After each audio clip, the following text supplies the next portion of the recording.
उससे घी निकलेगा, ऐसे नहीं निकलेगा।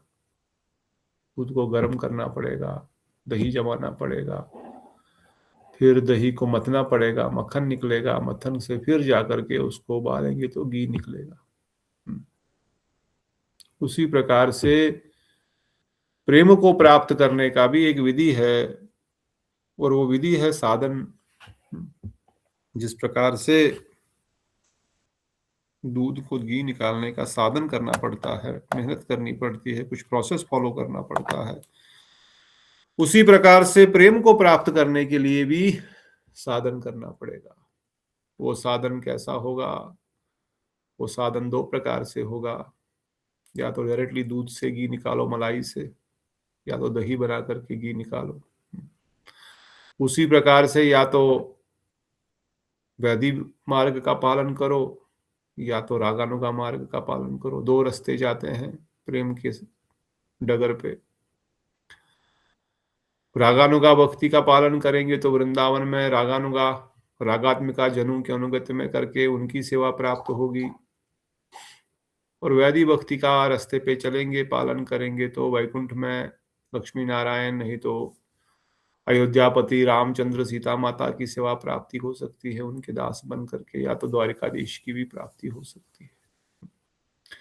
केवल रागात्मिका जनों के अनुगत्य में ही रागानुगा भक्ति होगी। इस प्रकार से इस क्रम को पालन करने से धीरे धीरे अनर्थ निवृत्ति, निष्ठा, रुचि, आसक्ति, भाव और प्रेम को हम प्राप्त करेंगे। दोनों रास्तों से प्रेम की प्राप्ति होगी। एक वृंदावन के प्रेम की है और एक द्वारिका के प्रेम की प्राप्ति है। तो दोनों रास्तों से प्रेम भी मिलेगा, भाव भी मिलेगा, रस भी मिलेगा, पर दोनों रसों में अनुभव अंतर होगा। जो रस भाव अवस्था में रागानुगा भक्ति में मिलेगा, वैदिक भक्ति में वो रस अलग होगा और रागानुगा में अलग होगा। फिर हमको सिखाया गया, ठीक है, आप चाहे वैदिक भक्ति के रास्ते पे चले या रागानुगा भक्ति के रास्ते पे चले, हमको, आपको, सबको, हम सबको कुछ अंगों का पालन करना पड़ेगा। अर्थात दूध को उबालना पड़ेगा, घी निकालना पड़ेगा, मक्खन बनाना पड़ेगा, दही जमाना पड़ेगा, ये सब प्रोसेस फॉलो करना पड़ेगा। उसी प्रकार से भक्ति को पालन करने के लिए, इस अनर्थ निवृत्ति के लिए, भाव अवस्था तक जाने के लिए हमको साधन क्रिया करनी पड़ेगी। जो साधन क्रिया 64 प्रकार से हो सकती है, 64 प्रकार से हो सकती है। उनमें से कुछ डूज है, कुछ डोंट्स है, कुछ करना है हमको अवश्य ही, और कुछ परहेज है जो हमको अवश्य ही पालन करना पड़ेगा। और फिर भगवान की सेवा संबंधी नियम है, अर्चन संबंधी नियम बताए गए, और फिर अगेन भक्ति पोषक, जिससे भक्ति का पोषण होगा, उन नियमों को स्थापित किया गया। और फिर जगदेव ठाकुर पाद ने कहा, इन 64 भक्ति के अंगों में से आप 9 भक्ति के अंगों में से अगर पालन करेंगे तो शीघ्र ही प्रेम भक्ति की प्राप्ति होगी। 9 अंगों को भी पालन करेंगे रेगुलरली तो बहुत अच्छी बात है। बाकी सारे अंग तो रोज पालन करना शायद संभव ना हो पाए, रोज तो रथ यात्रा होती नहीं है, रोज तो मठ में जाते नहीं है, इसलिए कुछ अंगों का पालन यथा शक्ति, यथा संभव, जब मौका मिले तब करेंगे। परंतु 9 भक्ति के अंगों का पालन करने का प्रयास करेंगे। उसमें से भी हो सकता है हमेशा ही हमको 9 के 9 अंग पालन करने का मौका ना मिले, रोज ही पाद सेवन करने का शायद मौका ना मिले। आत्मनिवेदन तो कर सकते हैं, वे भी साक्ष्य। इसलिए 5 अंगों का पालन कर लो तो भी चल जाएगा। श्रवण, कीर्तन, सिमरन, मथुरावास, श्रीमद् भागवत सेवन, और ये सब जो होगा वैष्णव के अनुगत्य में, वैष्णव के सानिध्य में होगा। बिना वैष्णव सानिध्य न तो 9 भक्ति होगी, न तो पंचंगा भक्ति होगी। और उसमें से भी अगर आप फाइनल 3 जानना चाहते हैं तो वो है श्रवण, कीर्तन और सिमरन। ठीक है, और उन 3 में से भी फिर जो आप फाइनल सिलेक्ट करेंगे वो आप पे निर्भर है कौन सा करते हैं। उसमें से भी 2 फाइनल है, 2 फाइनलिस्ट्स, तो आप कौन सा सिलेक्ट करेंगे 2 में 3 में से? ये आप पे छोड़ देता हूँ, आप भले बता सकते हैं, हाँ छोड़ देता हूँ, मतलब आप बता सकते हैं कौन सा सिलेक्ट, कौन क्या करेगा, क्या सिलेक्ट करेंगे। अभी बाकी 2 क्या बचे, 3 क्या बचे थे? श्रवण कीर्तन स्मरण। श्रवण कीर्तन सिमरन, ओके। किसका पालन कौन करेगा? प्रवीणा दीदी आप क्या करेंगे? शीला दीदी? श्रवण ज्यादा करूंगी। ठीक है, शीला दीदी क्या करेंगे? श्रवण। श्रवण, ओके। नीतू दीदी? नीता दीदी? श्रवण। श्रवण, ओके, क्योंकि शिवानी दीदी श्रवण कर रही है, सब श्रवण कर रहे हैं, वेरी गुड। बिटा दीदी? श्रवण। विमला दीदी?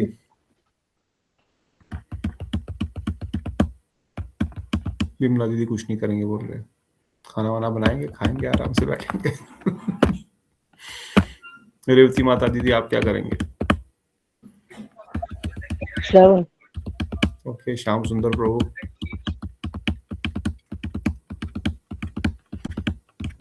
वो तो गाड़ी में होंगे, बस में। प्रभु गोस्वामी प्रभु, श्रवण कीर्तन सिमरन में कौन सा अंग आपका फेवरेट है? प्रभु जी श्रवण और स्मरण। श्रवण और सिमरन करेंगे, प्रभु गोस्वामी, वेरी गुड। प्रिंसी दीदी आप क्या करेंगे? जी मेरे को कीर्तन भी पसंद है। श्रवण कीर्तन तीनों आपको पसंद है, वेरी गुड, बहुत अच्छी बात। हरे कृष्ण प्रभु जी, मैंने सुना ही नहीं है, आपने क्या बोला? मैं बोला श्रवण कीर्तन सिमरन जो 3 आखिरी अंग बताए गए सबसे प्रमुख, उनमें से आप कौन से अंग को करना पसंद करेंगे और क्यों? तो चलो छोड़ दो। श्रवण कीर्तन सिमरन में आपको क्या पसंद, क्या करना चाहेंगे आप? सिमरन भी और श्रवण भी, दोनों चीजें। प्रतिभा दीदी, एक फोन आ रहा है। किसका? कोई आया है क्या? बीना दीदी आपका क्या विचार है? हरे कृष्ण प्रभु जी, कीर्तन और स्मरण मुझे ज्यादा अच्छा लगता है। कीर्तन और श्रवण।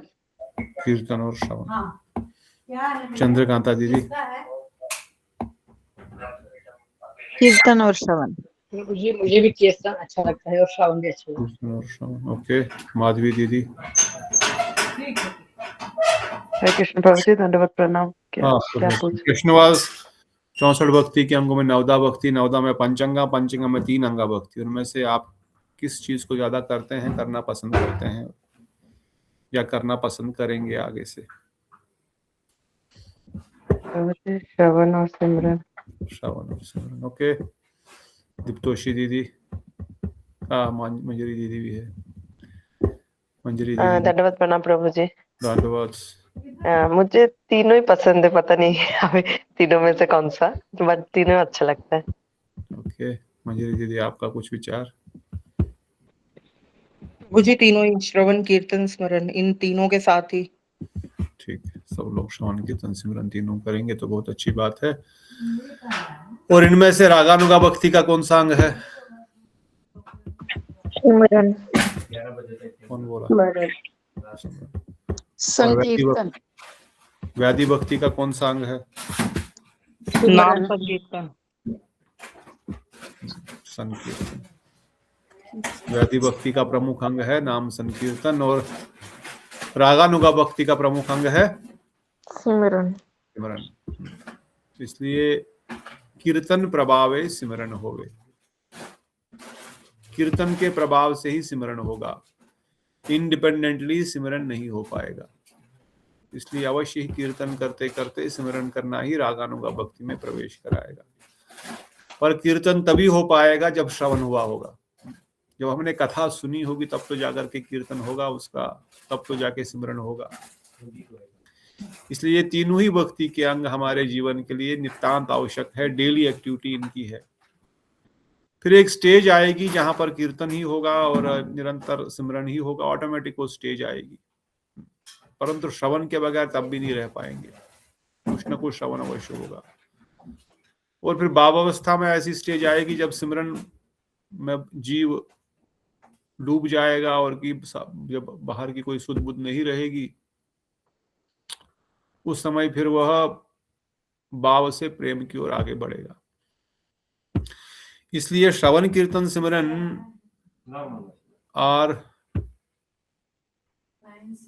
Part of the same coin. हाँ, ये पूर्ण ही हमको करना है।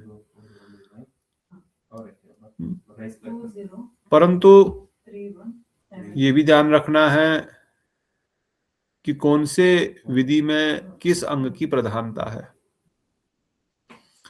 और उस अंग को भी हमने अपने जीवन में डालना है। अदरवाइज अगर हम उस अंग को अपने दैनिक साधन क्रिया से, साधन भजन से अलग रखेंगे तो फिर हम उस रास्ते पे नहीं चल पाएंगे। समझ में आ रहा है कि नहीं? अगर हमने सिमरन को छोड़ दिया तो फिर मानसी सेवा कैसे होगी? क्योंकि मानसी सेवा तो सिमरन से ही होगी, वो तो मन से ही करनी पड़ेगी, वो तो श्रवण कीर्तन से होगी नहीं। और रागानुगा भक्ति के लिए सेवक साधक रूपेण सिद्ध रूपेण छात्र ही सलिप सुना ब्रजरास अनुराधा।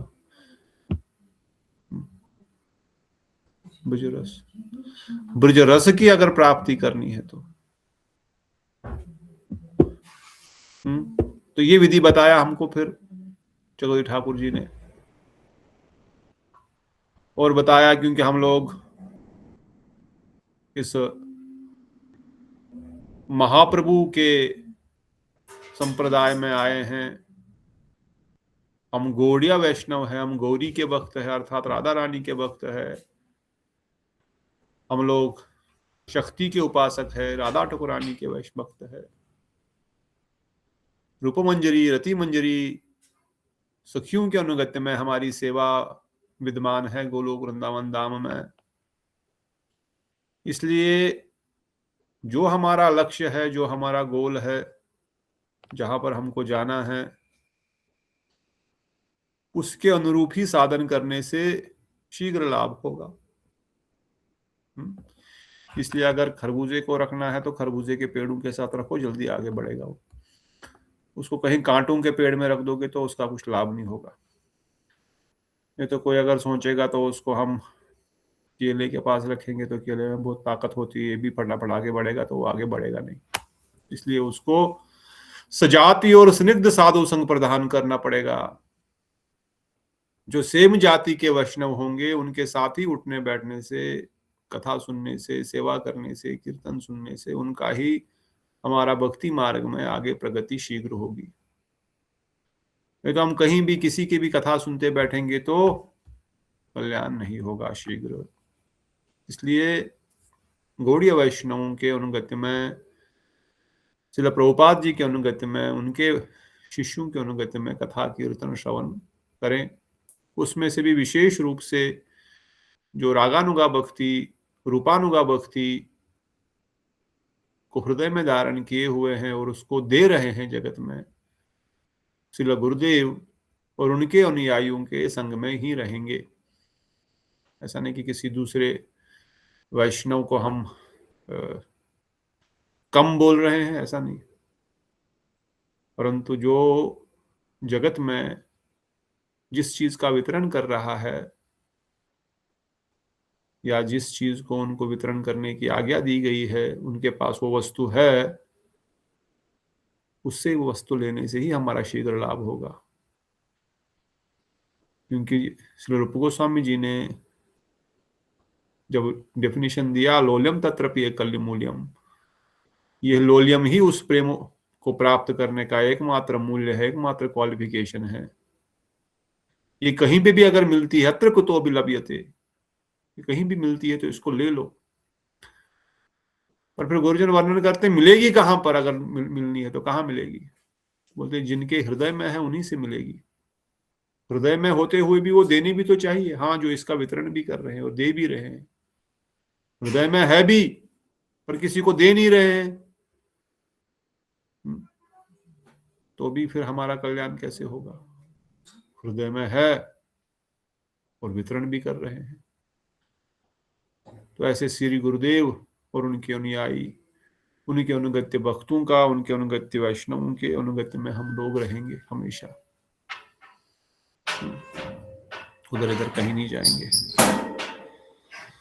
इस प्रकार से इन श्रवण कीर्तन रूपी, सिमरन रूपी भक्ति के अंगों को पालन करते हुए हमारा जो रागानुगा भक्ति का लक्ष्य है उस पे केंद्रित रहते हुए मानसिक रूप से कुछ चिंतन करेंगे।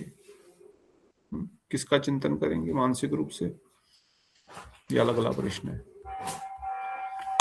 किसका चिंतन करेंगे? चलो, जप करते करते राधा कुंड, श्याम कुंड का जब स्मरण करेंगे और गिरिराज जी के परिक्रमा करेंगे ठीक है, और दामोदर जी का परिक्रमा करेंगे क्योंकि वहां भी गिरिराज जी है। ठीक है। शिवानी दीदी,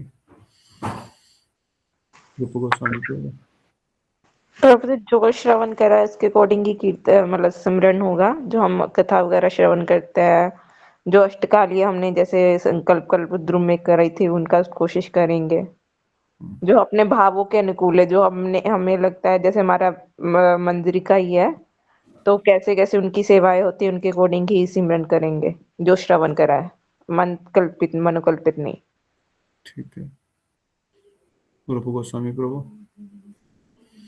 प्रभु जी एक बार क्वेश्चन फिर से बताएंगे? किस चीज का सिमरन कर रहे हैं आप?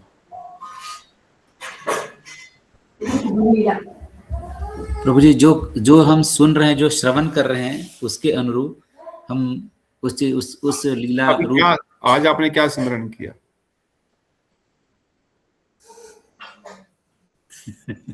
आज आपने खाली पुष्पा दीदी का सिमरन किया कि और भी कुछ सिमरन किया?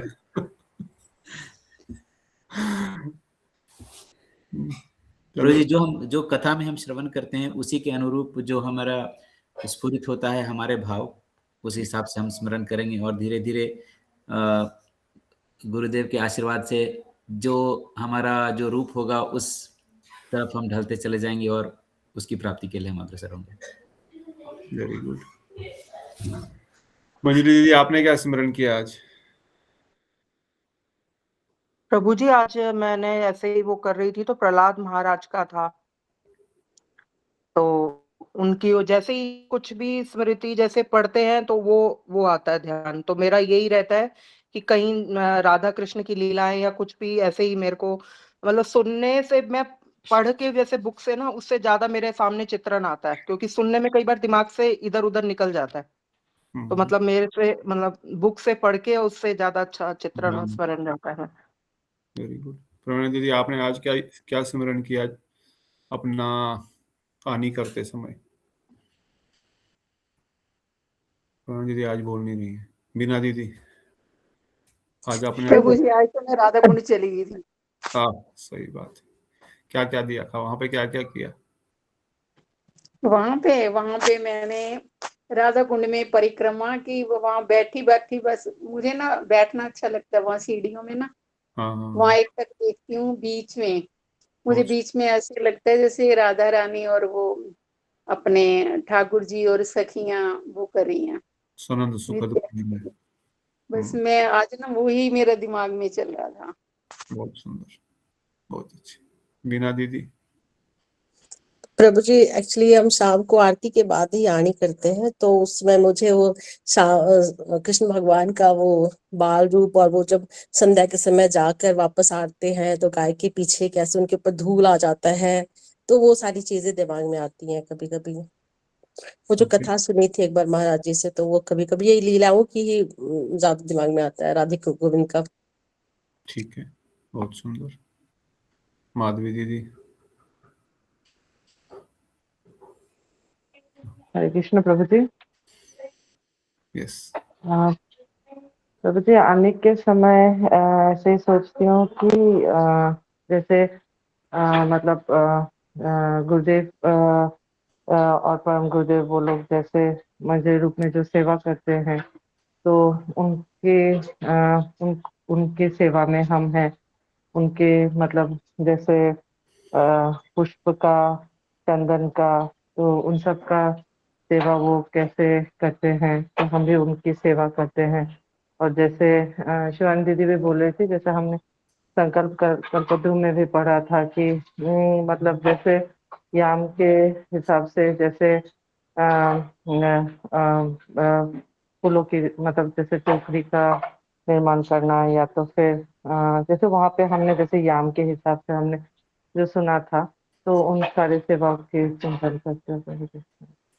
बहुत सुंदर। ओके, प्रतिभा दीदी।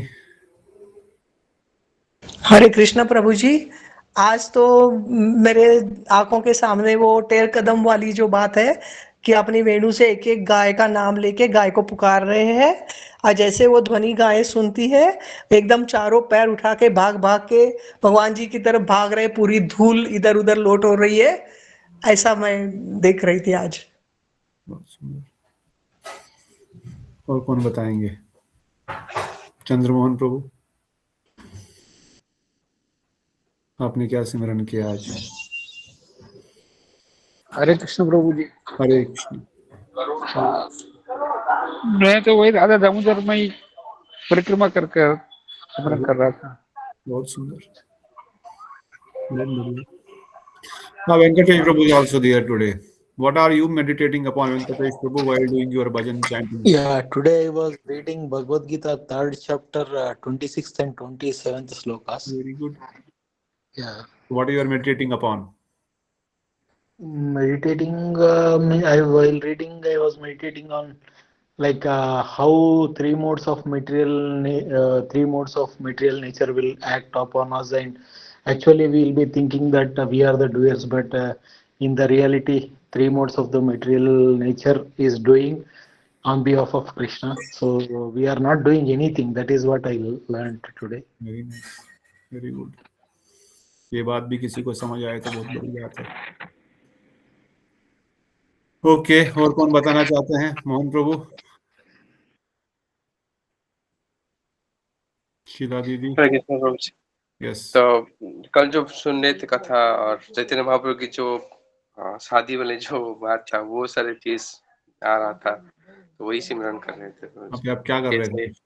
कुछ पूरी वूड़ी बांट रहे थे कि नहीं? नहीं, पूरी आज तो नहीं बांटे, पर कुछ तो करना था ना, सेवा घुस करके वहां कुछ तो सेवा करनी चाहिए थी। मौका मिल ही गया था शादी में घुसने का। Very good. महाप्रभु का चिंतन भी बहुत सुंदर है, क्योंकि हमारा स्वरूप दो जगह पर रहेगा। जब जीवात्मा प्रेम को प्राप्त करेगी, गौड़ीय वैष्णव के लिए स्पेशलिटी है, एक रूप में वह महाप्रभु के लीला में प्रवेश करेंगे और वहां महाप्रभु की सेवा करेंगे, और दूसरे रूप में वो राधा गोविंद की सेवा में प्रवेश करेंगे और राधा गोविंद की सेवा करेंगे। और उसके लिए वही भाव, वही प्रेम महाप्रभु के चरणों में भी होना चाहिए और राधा गोविंद के चरणों में भी होना चाहिए। ये बहुत अच्छा है। महाप्रभु का भी लीला स्मरण मोहन प्रभु की है। बेटा दीदी, शीला दीदी कुछ बोलेंगे? हाँ जी प्रभु जी, मैं तो हर वक्त सुबह मतलब गुरु जी को ही आगे रखती हूँ। जैसे गुरु जी सुबह उठ के वो सब करके मैं गुरु जी के मतलब पहले रूप सनातन जाती है, उनके पीछे पीछे वो पहले दामोदर सेवा कुंज ऐसे ऐसे आने के समय उनके साथ ही परिक्रमा करती हूँ। यही मतलब हर जगह, मतलब जो भी वृंदावन में मैंने देखा, मतलब हर समय मगर मैं गुरु जी को ही आगे रखती हूँ, गुरु जी के पीछे पीछे जा रही हूँ। और शाम के टाइम मतलब आरती के बाद आजकल मैं मुझसे देखती हूँ ज्यादा ये कृष्ण की बाल लीलाओं का ही शाम के टाइम, जैसे वो माता से क्या कर रहा है, कभी चोरी का है, मैं वही सुमरन करती हूँ शाम के टाइम, आने के टाइम। बहुत सुंदर। मगर गुरुजी हमेशा मेरे आगे होता है, ये मेरे को उधर देवानंद गौड़िया मठ मैंने गुरुजी का 2-4 बार संग किया। वो होते उधर लिख रहे हैं, मैं बाहर, उधर मतलब वो अंदर लिख रहे हैं, मैं बाहर आनी कर रही। इधर तीर्थ महाराज का ये उनका था गिरिराज, ये भी वही मैं सुमरन करती हूँ। उधर खेत समार और वामन महाराज का कमरा है, उधर उधर वो उनका है, बस यही करती हूँ मैं हर वक्त सुमरन, मगर गुरु जी को हर वक्त आगे रखती हूँ। बहुत अच्छे, गुरु जी के बगैर तो कुछ हो नहीं सकता है। बहुत सुंदर। प्रभु जी एक बात और है, जैसे आपको किसी चीज में डाउट होता है या कुछ है, तो किसी कथा में या किसी वैष्णव के थ्रू वो आपका मतलब अगर आप सच्चे उनसे गुरु से प्रार्थना करें या आपके मन में हो तो वो आपका आंसर मिल जाता है। ये मैंने अपने मतलब अनुभव, मतलब मेरा क्या अनुभव है जो भी थोड़ा बहुत वो है बिल्कुल उसमें। गुरु वैष्णव तो हमको चाहते हैं हमारा आगे कल्याण, हम आगे बढ़ें, तो इसलिए किसी न किसी माध्यम से तो उत्तर मिलेगा, नो डाउट। ओके, और कोई वक्त वांट टू रिवील? विमला दीदी, बंसी दीदी, शीला दीदी, विनोद कुमार प्रभु, अनुराधा दीदी, मुकेश प्रभु, श्याम सुंदर प्रभु, धीर कृष्ण प्रभु, रेवती दीदी ऑल्सो। ठीक है, तो सबका सुंदर भाव सुन करके एक्चुअली मुझे भी ये चिंतन करने का मौका मिलेगा। फिर ये आपसे याद आता है ना क्या क्या चिंतन किया जा सकता है, किस रूप। आपने क्या चिंतन किया है? मैं तो कुछ चिंतन नहीं करता। बता, अपनी बात भी बता। नहीं, मैंने भी, हम भी जैसे आपने बताया सबने। अब गुरु मंत्र के समय हो या अष्टकम आदि पढ़ते समय हो या नाम करते समय भी कई बार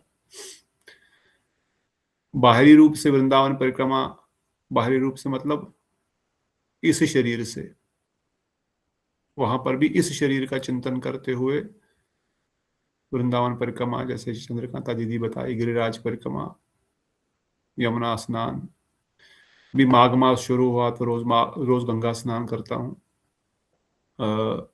देवी सुरेश्वरी भगवती गंगे त्रिभुवन पावनी तरल तरंगे शंकर मौल विमासनी विमले मम मदरस्ता तव पद कमले स्तोत्रम का पाठ करते हुए, गंगा जी का ध्यान करते हुए, नवदीप धाम में, हम लोग हरिद्वार जाने की जरूरत नहीं है, नवदीप धाम में गंगा जी का अपने ही घाट, अपने गुरु आश्रम के पास ही घाट है, केशव जी गौड़िया मठ के पास, वहां पे स्नान। और परम पूज्य प्रभु जी जब गुरुदेव के साथ हम परिक्रमा करते थे तो सुबह सुबह मंगल आरती के बाद सारे वैष्णवगण, मतलब प्रभु जी के विशेष ग्रुप, राधेश प्रभु जी और हम सब लोग, कृष्ण कारुण्य महाराज, गिरिधारी महाराज, ये सब लोग जाते थे और वहां पर स्नान करने के बाद सब अष्टकम पढ़ते थे, फिर दीपदान करते थे गौर पूर्णिमा के समय रोज ही। तो उसी का चिंतन थोड़ा करते हुए कि वहीं गंगा जी की तलहटी पे बैठ करके इन अष्टकमों को पढ़ रहे हैं माघ मास के महीने में, और पीछे कात्यायनी व्रत के समय यमुना के किनारे कात्यायनी मास के समय। इसी प्रकार से उस मास का भी उपयोग बाहरी शारीरिक दृष्टिकोण से और आंतरिक दृष्टिकोण से अवश्य ही, जब गुरु मंत्र आदि का ध्यान हो, कभी कभार साक्षात गुरुदेव का चरण सेवा, चमर सेवा, उनको मसाज सेवा, इस प्रकार ध्यान करते हुए, और कभी कभार गुरुदेव किस प्रकार से प्रभु जी क्या सब लोग ये कर सकते हैं, मतलब उस वजह से, मतलब लेडीज भी कर सकते हैं उसमें, उस सेवा में, गुरु जी की मतलब चरण सेवा, ऐसा कुछ मंजरी रूप का ध्यान करते हुए कर सकते हैं, गुरुदेव का मंजरी स्वरूप का ध्यान करते हुए। अब हमने प्रैक्टिकली सेवा का मौका मिला तो वो ध्यान इजी हो जाता है, परंतु उससे भी इम्पोर्टेंट है कि गुरुदेव का मंजरी स्वरूप का ध्यान करते हुए उनकी सेवा, उनका थोड़ा सा, वो जो सेवा राधा गोविंद की कर रहे हैं तो हम उसमें कुछ सहायता कर रहे हैं, राधा रानी की सेवा कर रहे हैं उस समय, उसमें कुछ सहायता कर रहे हैं। या माताओं को तो और भी इजी है, सेवा कर सकते हैं कई प्रकार से गुरुदेव के चरण प्रक्षालन आदि की, या मंजरी रूप में उनका ध्यान करते हुए। तो गुरु पूर्णिमा में तो अलाउ उस वक्त करने देते थे गुरु जी अपनी सेवा? गुरु पूर्णिमा के मैंने किया, मथुरा में किया हमने, गुरु दीदी और मैंने, ये बाहर से गिलास और चिलमची लाई, हमने की सेवा। परम पूज्य भक्ति विज्ञान भारती महाराज भी जब भी बेंगलोर आते थे तो सभी लोग करते थे। पहले मुझे लगता था अरे हमारे यहाँ तो छूने भी नहीं देते हैं, यहाँ तो चरण धोने भी दिए जाते हैं और पीने भी दिए जाते हैं, ये तो बहुत कृपा हो गई परम पूज्य भक्ति विज्ञान भारती महाराज। ऑल्दो उनको कोई इनसे कुछ they are completely detached, but still we get opportunity, तो कर सकते हैं चरण सेवा। परंतु आप लोगों के लिए तो और भी इजी है, विशेषकर माताओं के लिए मंजरी रूप का ध्यान करते हुए, उनके स्वरूप का ध्यान करते हुए उस रूप में सेवा करना और भी लाभदायक है। This is advantage. एक पुरुष के लिए पुरुष देह से निकल करके उस भाव में स्थापित होने में थोड़ा टाइम लगता है। It is not so easy to be very frank. परंतु माताओं के लिए बड़ा आसान है चिंतन। पुरुष के लिए भी होगा, परंतु में भी कामी व्यक्तियों के लिए नहीं होता होगा मेरे जैसे, परंतु फिर भी प्रयास करते हैं कि गुरुदेव का मंजरी स्वरूप का ध्यान करते हुए उनको कुछ तंबूल, कुछ सेवा, ताकि वह राधा गोविंद की सेवा कर रहे हैं। उसी प्रकार से इस देह में जिसमें वो इस जगत में थे, उस रूप में महाप्रभु की सेवा कर रहे हैं, चाहे कीर्तन कर रहे हैं, चाहे महाप्रभु का चरण प्रख्यालन कर रहे हैं, या उनको मसाज दे रहे हैं, या चरण चमर डुला रहे हैं, या उनके साथ सुबह सुबह उदिल और पूरब आगे कीर्तन में जा रहे हैं, गुरुदेव भी कीर्तन में जा रहे हैं, हम भी पीछे पीछे जा रहे हैं, गंगा किनारे किनारे अलग अलग स्थानों पर। और फिर कभी कभार जब काम गायत्री आदि का होगा तो तब थोड़ा सा डीप जा सकते हैं। अब अपने सिद्ध देह का चिंतन अभी मैं नहीं करता स्पष्ट, परंतु रिकॉर्डिंग हो रहा होगा नहीं तो बताता।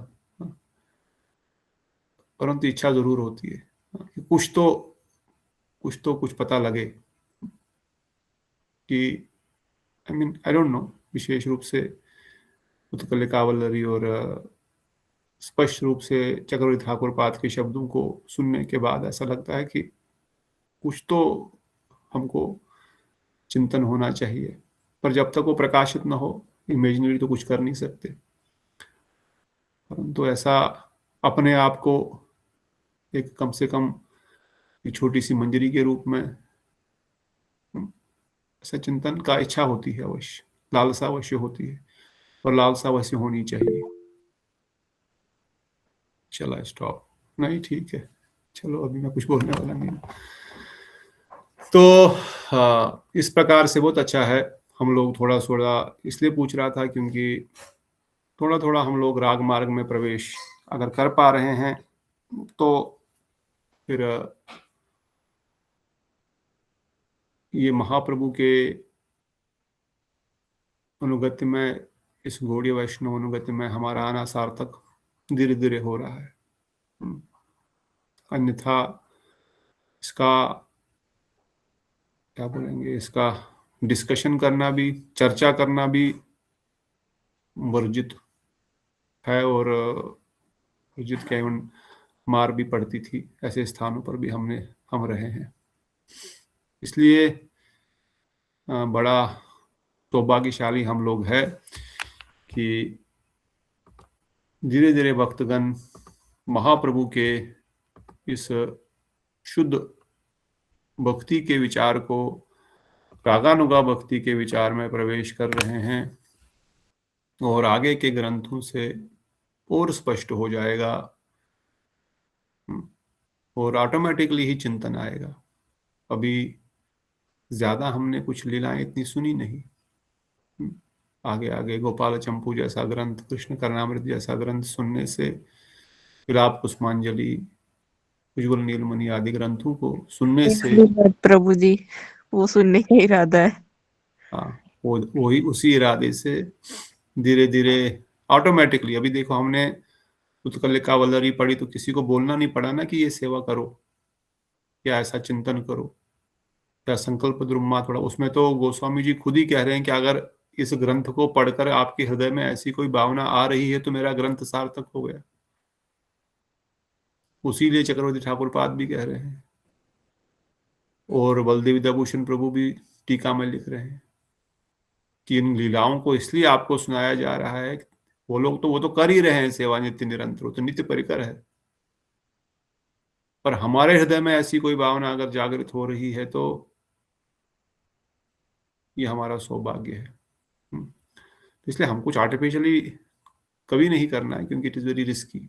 अनर्थ अगर है तो, अनर्थ तो है ही, अगर है तो क्या होता है। इसलिए बाहर के रूप से, शारीरिक रूप से, एक्सटर्नली साधन डबल करेंगे, 4 गुना करेंगे, तब जाकर के अंदर से 1 गुना कुछ चित्त प्रवृत्ति शुद्धि की होगी और उसमें प्रवेश करेंगे। इसलिए मैं ये नहीं कभी बताता कि आप 4 नियम पालन करो। इट इज एक्सपेक्टेड कि आप लोग पूरी दृढ़ता के साथ मरेंगे मगर 4 नियम नहीं छोड़ेंगे। अपना 16 माला जप नहीं छोड़ेंगे, अपना आरती पूजा नहीं छोड़ेंगे, जो नियम है चाहे कैसे भी हो, maybe some time not concentration, मगर नियम हिसाब से तो करेंगे ही करेंगे। क्योंकि संख्या पूर्वक नाम गान नित भी कालावस्त, हमारे गोस्वामियों ने अपना इस सिद्धदेह में रहते हुए भी इस चीज को किया, तो हमारे को तो कोई क्वेश्चन ही नहीं है कि भाई उसको किसी भी तरह से नेग्लेक्ट किया जाएगा। अगर वो नहीं हो रहा है तो सिद्धदेह का चिंतन तो मूर्खता है। फिर सिद्धदेह चिंतन तो चलो हो ही नहीं रहा, इवन उसके बारे में सोचना भी मूर्खता है। अगर हमारा साधन कम से कम जो गुरुजी से हमने प्रॉमिस किया है उन चीजों को हम नहीं कर पा रहे हैं तो बाहर से वो करें और अंदर से जो आपने बताया इन सब चीजों को और थोड़ा सा मंजरी स्वरूप का और राधा गोविंद के नित्य धाम का सिमरन। ऑल्दो सच्ची बात तो ये है कि उन बाहरिक साधन से भी इसका कुछ इम्पैक्ट नहीं है, परंतु हम लोग कम से कम अपने जीवन के लिए खुद के लिए ही नियम रखेंगे कि नहीं, ये तो करने से ही बाद ही हम ये करेंगे। क्योंकि अनर्थ कटेंगे नहीं तो फिर शुद्ध चिंतन होगा कैसे? फिर तो भक्ति से गिरने का खतरा है। पता ही नहीं लगेगा तो हम भक्ति ही छोड़ देंगे, किसी दूसरे रास्ते पे चले जाएंगे, बाबा जी बन जाएंगे कल को। इसलिए साधन बाहर से करना बहुत जरूरी है। तो इसलिए जैसे जैसे हृदय में जिन भावों को उत्पन्न होता है, जैसे कल सुबह हम कल भजन गा रहे थे, ऐसे ही केवा सुनी लो श्याम नाम, अगर थोड़ा सा चिंतन करो इसी भजन के ऊपर, थोड़ा सा ही चिंतन करेंगे तो दूसरी तीसरी लाइन पे चिंतन करने से ही अवश्य ही आंखों में अश्रु थोड़े से आएंगे, और महाराज जी का सुनोगे तो और भी आएंगे, वो जिस भाव में गा रहे हैं। तो ऐसे ही भजनों के माध्यम से सिद्ध देही दिया वृंदावन माजे, सेवामृत कबे हबे बोलो से दिन हमार, कब ऐसा दिन मेरा आएगा। तो लालसामयी प्रार्थनाओं के द्वारा हृदय पिघलेगा तो ऑटोमेटिकली सिमरन भी हो जाएगा। तो इन्हीं बातों को आगे श्रीला चक्रवर्ती ठाकुर पाद ने इस ग्रंथ के माध्यम से हमको समझाया कि किस प्रकार से यह चिंतन करते करते ये अष्ट सात्विक भाव प्रकाशित होंगे, और इन अष्ट सात्विक भावों के अनुसार प्रमुख रस गौण रस, उन रसों के मिश्रण से हृदय में एक आनंद की अनुभूति होएगी। और वो आनंद इतना बढ़ेगा कि कभी आंखों से आंसू बहना शुरू हो जाएंगे, कभी रोमांच खड़े हो जाएंगे, कभी कंपन होगा, कभी एक स्टार्टिंग में तो एक आध लक्षण दिखेगा एट अ टाइम, फिर 2 या 3 लक्षण भी एक साथ भी दिखेंगे, रो भी रहा है, रोमांच भी हो रहा है और काम भी रहा है। फिर अगली स्टेज में 3-4 एक्शन सिम्टम एक साथ दिखेंगे अष्ट सात्विक वायु में से, शरीर का कलर भी चेंज हो रहा है, रो भी रहा है, कंपन भी हो रहा है। और अगली स्टेज में ये सारे भाव एक साथ प्रकाशित होंगे, और अगले स्टेज में इन सब भावों को प्रकाशित, इस रस को ये शरीर धारण नहीं कर पाएगा और मूर्छित हो जाएगा, अर्थात बेहोश होकर के गिर जाएगा, अनकॉन्शियस हो जाएगा। और रति के आभास की अवस्था में हो सकता है नींद पड़ जाए, परंतु करते करते इस प्रकार से, परंतु अभी भाव अभी भी उत्पन्न नहीं हुआ है, अभी भाव भक्ति नहीं आई है, अभी उसका आभास, अभी केवल उसका छाया ही पड़ रही है, जिसके द्वारा कुछ अनुभूतियां इस प्रकार की हो रही है। परंतु जब यह गाढ़ा होगा तब यह अष्ट सात्विक भाव प्रकाशित होते ही जीव जो है मूर्छा की अवस्था तक पहुंच जाएगा, आनंद की अनुभूति के द्वारा, दुख से नहीं, आनंद से। इस जगत में हम दुख से मूर्छित हुए हैं, दुख से रोए हैं, दुख से सब कुछ हमारी अनुभूति है, क्योंकि ये दुखालयम है, ये संसार दुखों का घर है। इसलिए दुखालयम में दुखों के द्वारा की गई अनुभूति अधिक है। दुख में हम लोग, हमारा शरीर कांपता है, दुख के कारण हम लोगों को शरीर का कलर चेंज होता है, काले पड़ जाते हैं। पर सुख के कारण प्रेमा और अश्रु कभी बहे हुए हो, उन रसों को हृदय में धारण करते हुए, उस भजन को सुनने मात्र से हृदय में कुछ, राधा रानी बोली केवा सुनी लो श्याम नाम, हृदय में कानों के माध्यम से हृदय में घुसते ही इसने अंदर पूरा तहलका मचा दिया, हिला दिया है, अब कुछ नहीं समझ में आ रहा है। तो ऐसी अवस्था इन अष्ट सात्विक भावों के द्वारा प्रकाशित होगी, और ये जीव इसी शरीर में इनकी अनुभूति कर सकता है, भाव अवस्था में जाकर पहुंचते पहुंचते। और फिर चक्रवर्ती ठाकुर पाद वर्णन करते हैं, जब ये प्रगाढ़ अवस्था, जब ये धीरे धीरे ये भाव अवस्था प्रगाढ़ हो जाएगी, फिर जैसे भी कुछ भक्तों ने एक लीला का, किसी को दूसरी लीला का, किसी को 2-3 लीलाओं का एक साथ चिंतन होता है, पर धीरे धीरे फिर क्या होगा, स्थायी भाव हो जाएगा। जो भाव है वो एक जगह पर केंद्रित हो जाएगा, और वो भाव जो है वो परमानेंट एस्टैब्लिश हो जाएगा जीव के अंदर। फिर उसका मन दूसरी तीसरी लीलाओं में भी नहीं जाएगा, और ऑटोमेटिकली ही जो है वह केवल उसी रस में आनंद की अनुभूति पूर्ण रूप से करेगा। दूसरे रस में थोड़ी सी अनुभूति होगी, परंतु अपने रस में, अर्थात अपने स्थायी भाव में रहने से ही वो संतुष्टि की अनुभूति करेगा। इसलिए कहा गया, यहाँ स्थायी भाव का वर्णन किया जा रहा है। स्थायी भाव 3 प्रकार का होता है, सामान्य, स्वच्छ और शांत आदि पिच विद रूप। ये हमने पढ़ा था क्या? नहीं। जिसने कभी भी केवल एक रसनिष्ठ भक्त का संग नहीं किया, फिर भी साधारण भजन के परिपाक से शांत आदि भाव रहित सामान्य साधारण एक प्रकार की रति ही उदय हुई है, एक प्रकार की रति का ही उदय हुआ है, ऐसे सामान्य जन की सामान्य रति को सामान्य स्थायी भाव कहते हैं। क्या होता है सामान्य स्थायी भाव? क्या होता है? भी सुना ना आपने, बताओ। कहते हैं सामान्य स्थायी भाव 3 प्रकार का है, एक है सामान्य, एक है स्वच्छ और एक है शांत। शांत आदि मतलब शांत के आगे।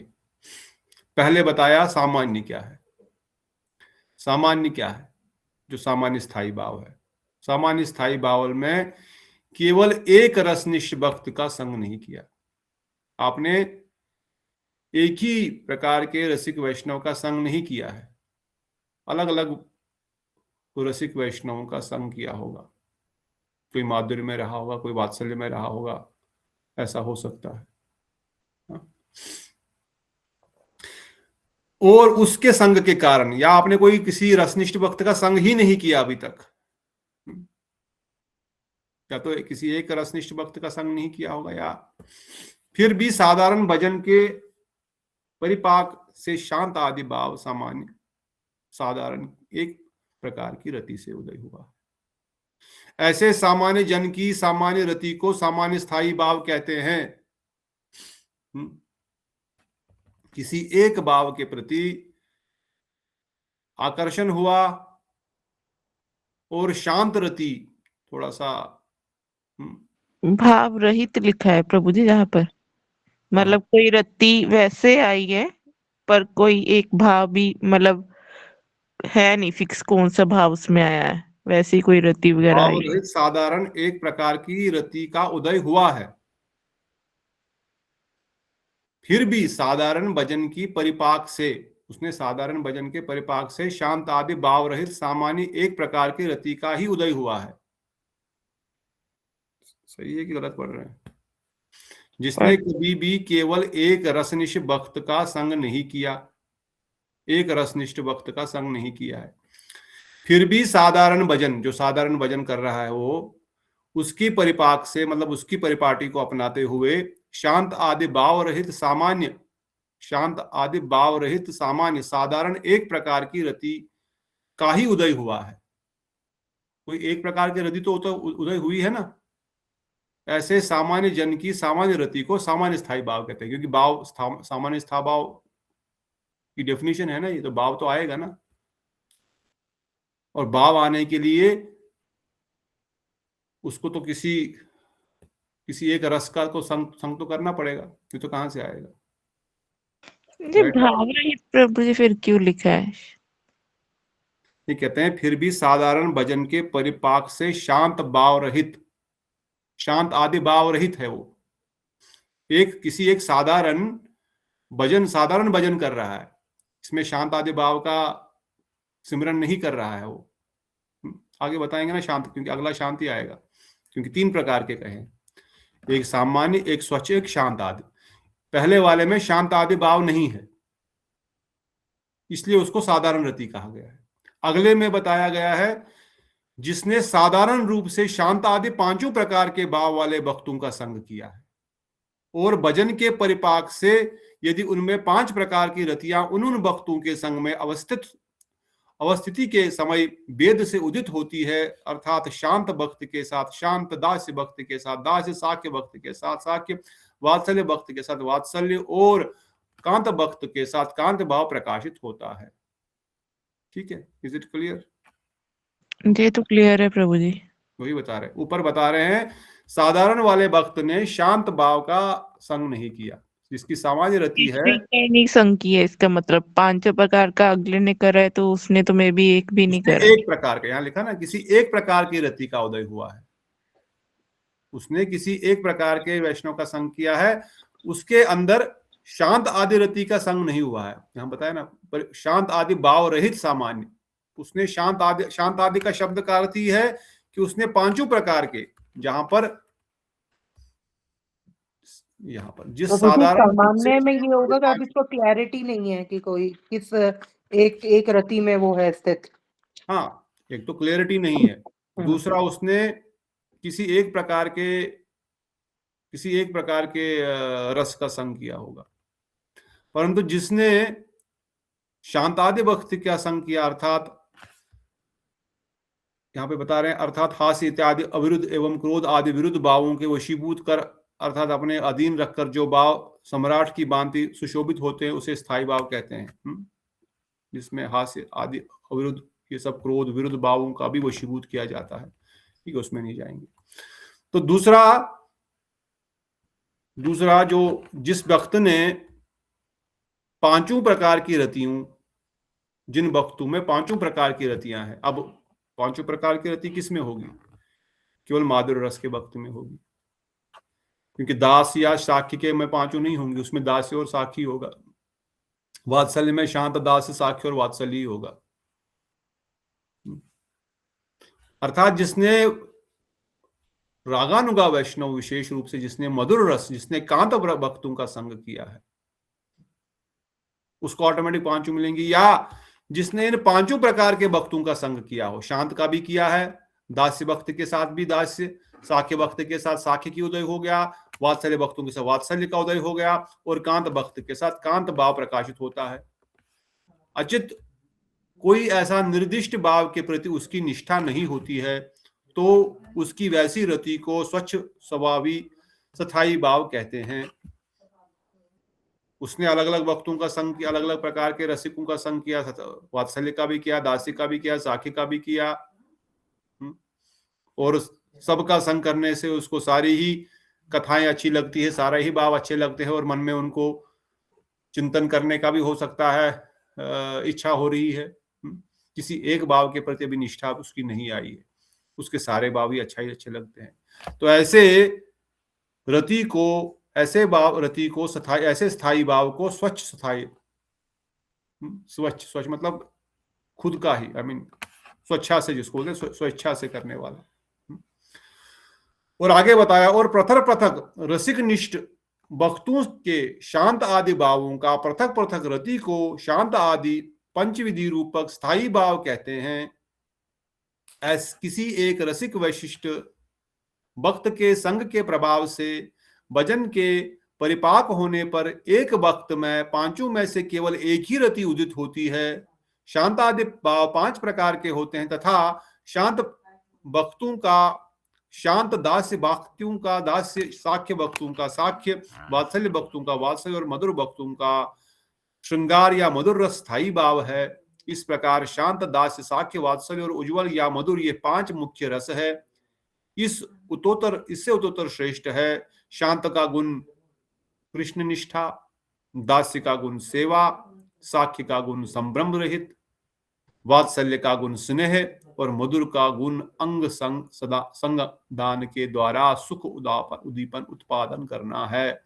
इस प्रकार पूर्व गुण से उत्तरोक्त गुण को श्रेष्ठ समझना होगा। Simple, not simple but still इतना तो बेसिक समझ ही सकते हैं। साधारण है, फिर स्वच्छ है और फिर शांत आदि। पहले मैं किसी एक प्रकार के भक्त का संग किया है और उसी के अनुसार कुछ उसके हृदय में रति, कुछ भाव उत्पन्न हुआ है, पहला स्टेज है। फिर उसने शांत आदि अर्थात 5 रसों के भक्तों का संग किया, वात्सल्य का भी किया, साखी का भी, दासी का भी। इसलिए जब जिस भक्त का संग करता है, जिसकी कथा में बैठता है, जिसका कथा में उसको अच्छा लगता है, उसमें रुचि आ जाती है। सभी प्रकार के रसों में भी सामान्य रूप से रुचि आती है। वैसा नहीं समझा कि हम लोग स्थायी भाव और स्वच्छ स्थायी भाव में पहुंच गए हैं। हमारा अवस्था है नहीं यही। ये भाव भक्तों की अवस्था है, स्थायी भाव वालों, जिनका स्थायी भाव उत्पन्न हुआ है। हमको इसका आभास जरूर हो सकता है कि हमको भी सभी अच्छा लगता है, पर दैट इज डिफरेंट थिंग। ये डिफरेंट थिंग है। हमारे को अपने आप को कंपेयर करने का नहीं कोशिश करना है इसमें। और तीसरा, जिसने जो इन 5 भक्तों का भले ही संग क्यों ना करता हो, परंतु फिर भी उसका मूड, उसकी इच्छा, उसका चिंतन एक ही भाव में स्थापित हो चुका है। ऑल्दो शांत रस का भी करेगा, दास्य वालों का भी करेगा, वात्सल्य का भी अगर उसको संग करता है, परंतु फिर भी उसकी रति, उसकी प्रीति केवल एक भाव में ही स्थापित हो चुकी है। उसको सर्वश्रेष्ठ बताया गया इन 3 में से।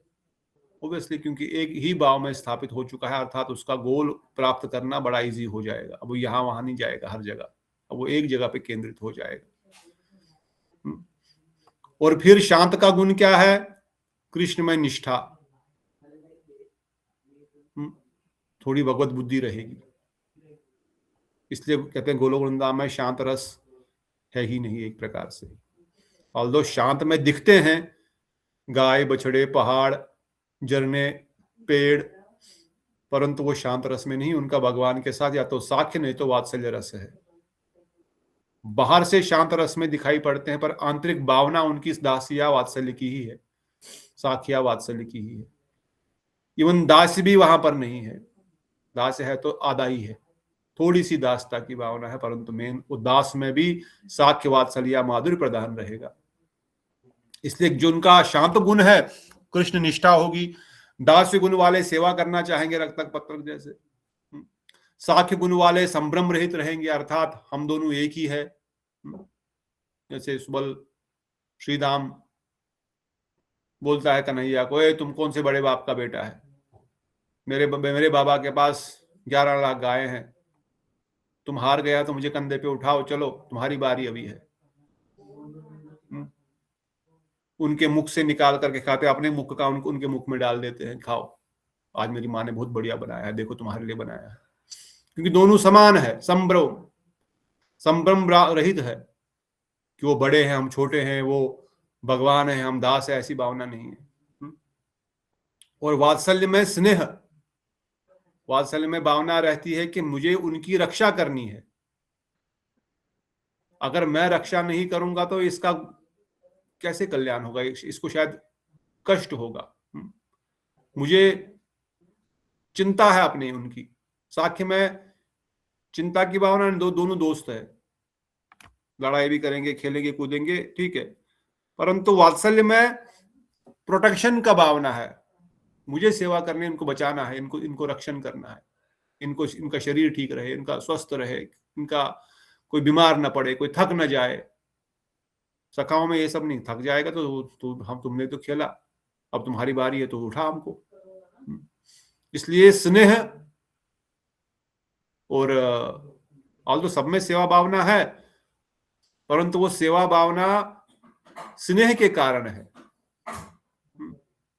और मधुर रस में तो अंग सदांग सर्वांग से सेवा होगी, मधुर रस में सर्वांग से सेवा होगी श्याम सुंदर की। और बता रहे इसीलिए पूर्व गुण से उत्तरोत्तर गुणों को श्रेष्ठ समझना चाहिए। अर्थात शांत से दास्य, दास्य से साख्य, साख्य से वात्सल्य, वात्सल्य से माधुर्य को श्रेष्ठ समझना होगा। क्योंकि श्रेष्ठ में नीचे के सारे गुण है, माधुर्य रस में सारे गुण है। वहां पे प्रोटेक्शन का भी गुण है, वहां पे सखा के साथ खेलने का भी गुण है, और वहां पर सर्वांग से उनकी सेवा करने का भी गुण है। अपना पूर्ण शरीर उनको अर्पण है, उनकी पूर्ण सेवा हो रही है। अब क्रम से पंचरसों का विवेचन होगा। शांत रस किसे कहते हैं पढ़ लेते हैं, बाद में आगे बढ़ेंगे। कोई पढ़ना चाहता है तो पढ़ लीजिए, एक दो रस का बस पढ़ लेंगे डेफिनेशन। शांत रस में सच्चिदानंद विग्रह, नराकृति, परम ब्रह्म, चतुर्भुज नारायण परमात्मा एवं शांत दांत सूची वशी हतारी गतिदायक भिवु आदि गुण संपन्न श्री कृष्ण विषयालंबन है। ममता रहित भगवान निष्ठ भक्ति मार्ग प्रदर्शक सनक, सनंदन, सनातन, सनत कुमार आदि तपस्वी गण इस रस के आश्रय लंबन है। ज्ञानी जन भी मोक्ष की वासना को त्याग कर कृष्ण भक्तों की कृपा से यदि भक्ति की वासना युक्त हो जाए तो वे लोग भी आश्रयलंबन हो जाते हैं, हो सकते हैं। पर्वत काननवासी साधुओं का संग और सिद्ध क्षेत्र आदि इस रस में उद्दीपन विभाव है। अवधूतों जैसी चेष्टा, निर्ममता, भगवत विद्वेषी जनों के प्रति द्वेष रहित्य, भगवत जनों के प्रति भी अत्यधिक प्रीति का अभाव, मौन, शास्त्र ज्ञान, शास्त्र में अभिनिवेश आदि इसमें अनुभाव है। प्रलय को छोड़कर अश्रुपूलक रोमांच आदि सात्विक भाव है। निर्वेद, मति, धृति, प्रवृत्ति संचारी भाव है और शांत ही स्थायी भाव है। ज्यादा नहीं जाएंगे क्योंकि डीप नहीं जाएंगे, क्योंकि डीप जाने से बहुत डीप जाना पड़ेगा, नहीं तो नहीं। साधारण दृष्टिकोण से शांत रस में भगवान के प्रति सच्चिदानंद विग्रह की बुद्धि रहती है कि वो भगवान है, हम उनके दास हैं, और वो परब्रह्म है। शांत रस में चतुर्भुज नारायण का भी पूजन होता है, परमात्मा रूप में भी। उसमें भगवान को सबके हितकारक है, इस भावना से हम देखते हैं। दीन बंधु है, पालन करता है, कष्ट हरण करता है, बहुत बड़े हैं, बहुत गुणों के संपन्न हैं, इस प्रकार की भावना रहती है। अर्थात भगवान की भगवत्ता का बोध रहता है। इसमें ममता रहित, भगवत निष्ठ, भगवत मार्गदर्शक सनक सनातन, जिनके अंदर भी प्रेम नहीं है, उनके अंदर भगवान में निष्ठा है, भगवान में भगवत बुद्धि है, इस भावना से शांत भक्त रहते। जैसे सनक, सनातन, सनत कुमार, इन चार तपस्वी गणों का वर्णन किया गया है, ये शांत रस में है। निरंतर ब्रह्मभूता प्रसन्न आत्मना शोचित कांक्षति। अब ये शांत रस के भक्त है, ये ज्ञानी भक्त नहीं है, ये निर्विशेष निराकारी नहीं है। इसमें अंतर है, थोड़ा समझ लो। पहले डिस्कस किया, ज्ञानी और ज्ञानी भक्त में अंतर है। ज्ञानी ब्रह्म ज्ञान का उपासक होता है, ज्ञानी भक्त भगवान का उपासक है, भगवत भक्ति, भगवान को सर्वश्रेष्ठ मानता है, उनके साकार रूप की पूजा करता है, उनको साकार रूप से देखता है, ये अंतर है। तो सनत कुमार ज्ञानी भक्त नहीं है, ज्ञानी भक्त है एक प्रकार से, या उनको बताएंगे वह शांत रस के भक्त है। ज्ञानी जन भी मोक्ष की वासना को त्याग कर कृष्ण भक्ति की कृपा से यदि भक्ति की वासना से युक्त हो जाए तो वो लोग भी आश्रय लंबन हो सकते हैं। जो ज्ञानी जन है, बता रहे हैं ज्ञानी जन कौन है? कौन है ज्ञानी जन? जो ब्रह्मोपासक है, जो परमात्मा से मिलन होने की वांछा रखते हैं, जो ब्रह्म में लीन होना चाहते हैं, ज्ञानी जन। अगर वो भी किसी भक्त का संग करेंगे तो वो भी ज्ञानी भक्त बन सकते हैं, शांत रस में आ सकते हैं, उनके हृदय में भी भक्ति वासना युक्त हो जाएगी तो वो लोग भी आश्रय लंबन हो सकते हैं। परिवर्तन काननवासी साधुओं का संग और सिद्ध क्षेत्र आदि इस रस में उद्दीपन विभाव है। अवधूतों जैसी चेष्टा, निर्ममता, भगवत देशी जनों का के प्रति द्वेष रहित भगवत जनों के प्रति भी अत्याधिक प्रीति का अभाव, मौन, ज्ञान शास्त्र में अभिनिवेश आदि इन सब अनुभव इनमें अनुभव है। इनमें किन चीजों का अनुभव रहता है?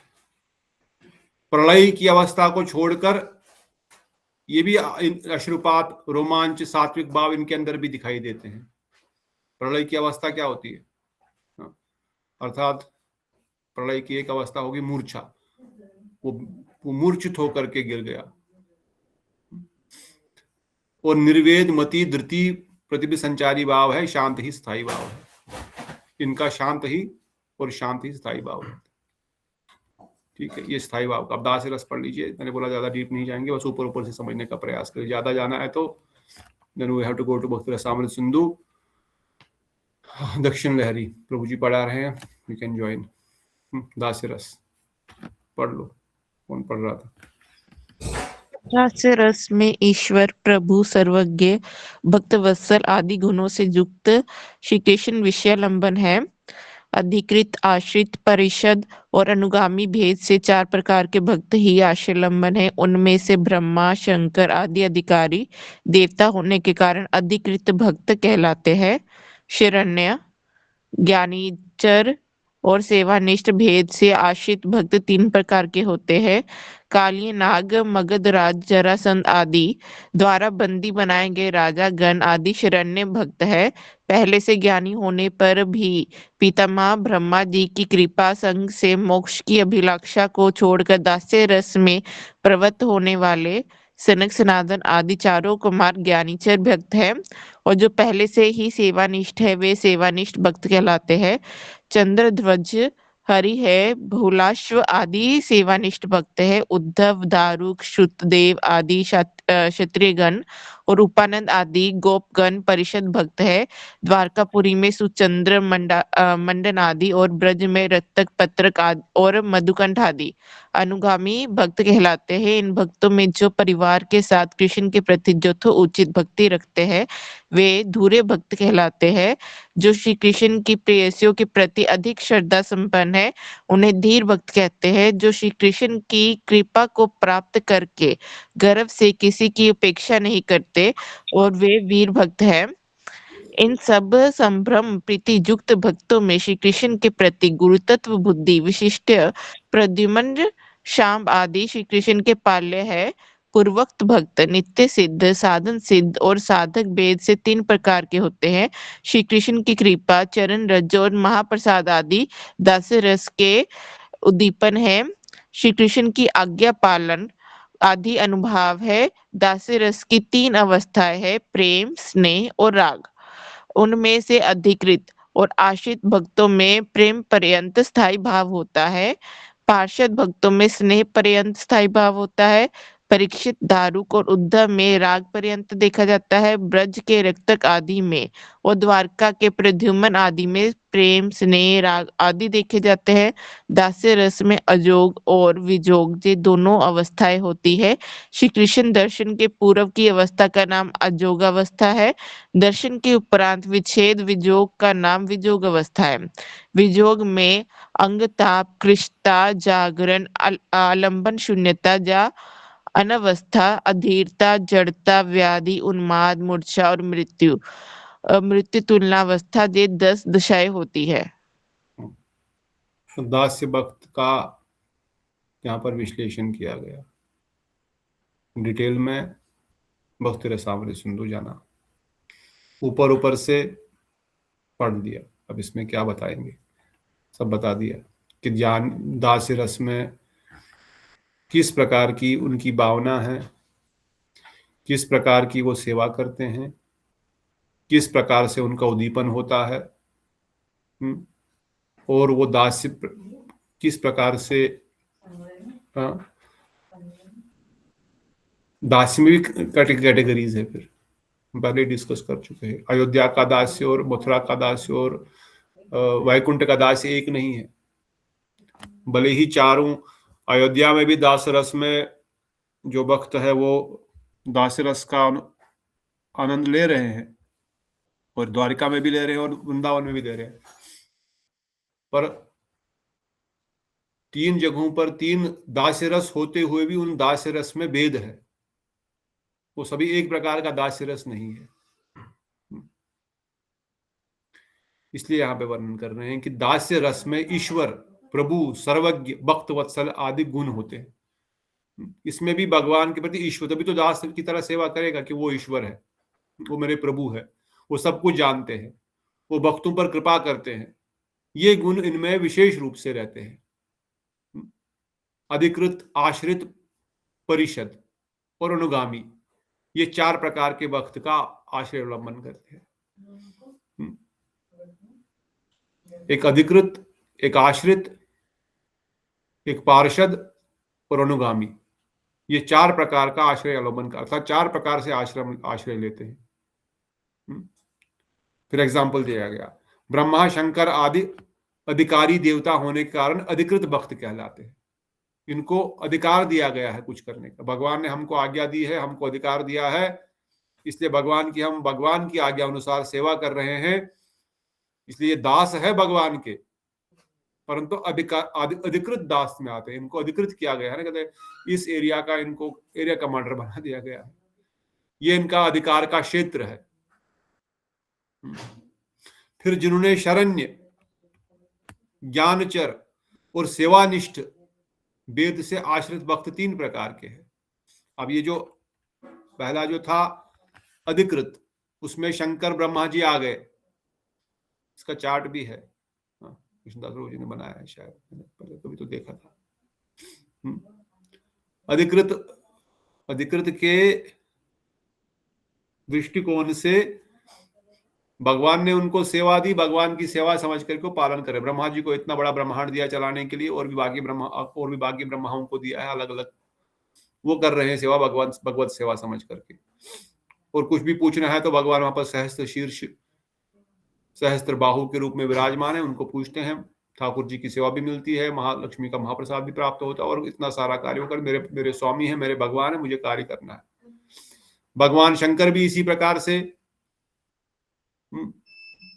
चाहे वो संहार की सेवा है, चाहे भक्ति के प्रचार की सेवा है, चाहे विषय पान करने की सेवा है, और अपना नाम भजन निरंतर करते हैं अपनी अधिकार के अनुसार। उनको जो काम सेवा दी गई वो चुपचाप वो कर रहे हैं, बड़े आनंद से कर रहे हैं, और ठाकुर जी की आनंद की अनुभूति कर रहे हैं। इस प्रकार से अधिकृत बताया गया। जो आश्रित है बताया वो 3 प्रकार के हैं। जो दूसरा कैटेगरी आश्रित है वो 3 प्रकार का है। उसमें से पहला शरण्य, ज्ञानीचर और सेवानिष्ठ।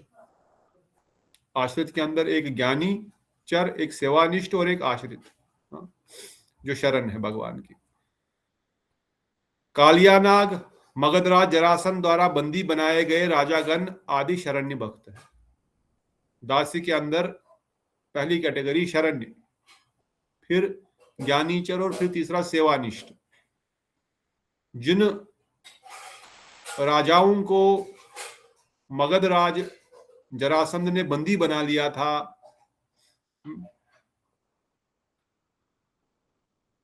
उन्होंने भगवान की शरण ग्रहण की। हे ठाकुर हमको बचाओ, आप मालिक हो, आप सर्वशक्तिशाली हो, हम आपकी शरण आए हैं, आप हमारी रक्षा करो। ये शरण्य भक्त कहलाए।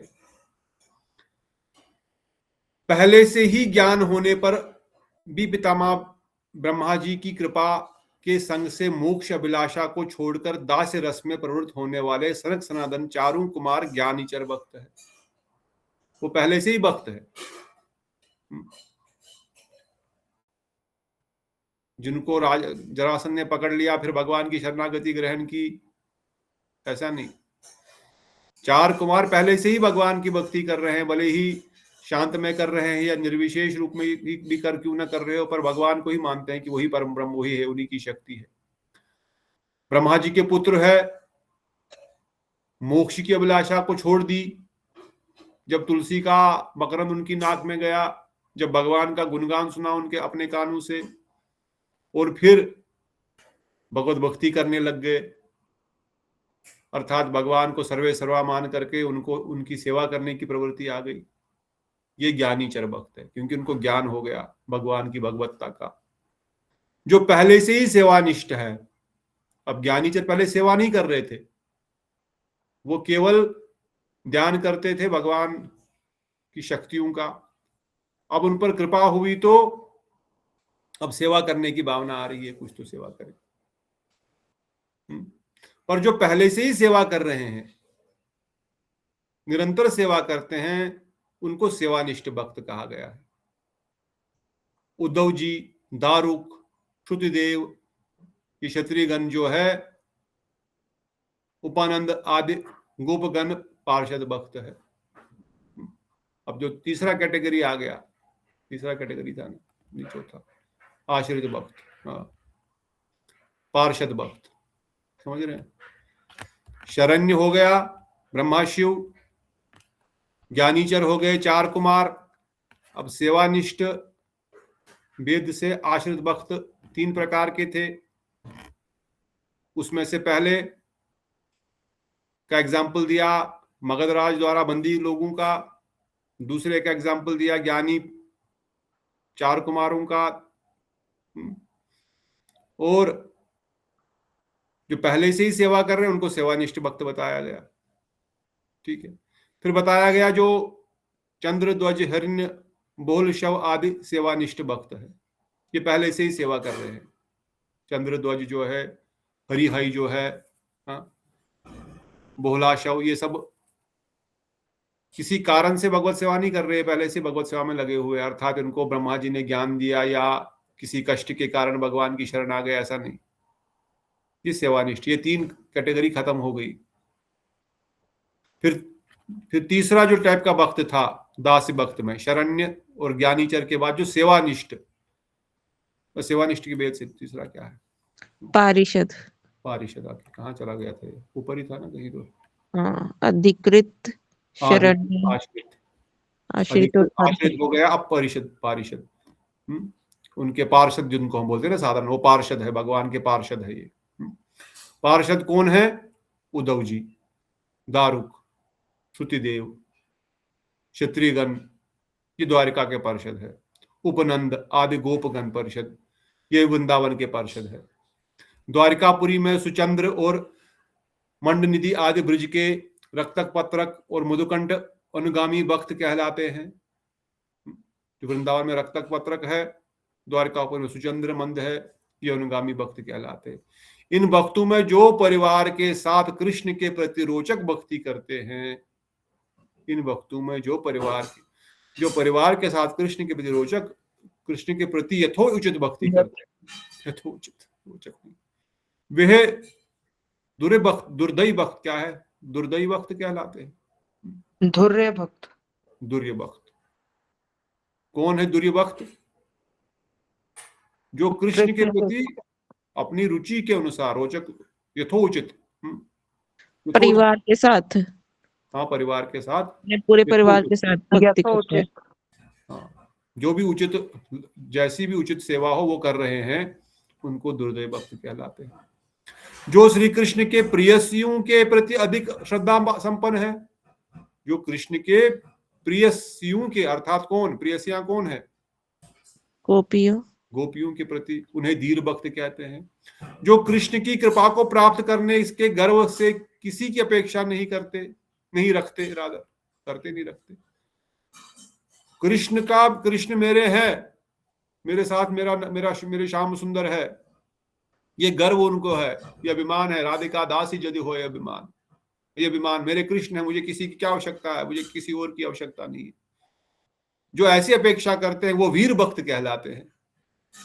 इन सब संभ्रम प्रीति युक्त भक्तों में कृष्ण के प्रति गुरुत्व बुद्धि वशिष्ठ प्रद्युम्न शाम्ब कृष्ण के पाल्य है। जो कृष्ण के प्रति गुरु की बुद्धि या एक प्रकार से हमारे अपने पालक की बुद्धि समझते हैं कि वो हमारे पालन करता है, जैसे उनके पुत्र है, ओब्वियसली पालक बुद्धि रहेगी, कृष्ण हमारा पालक है।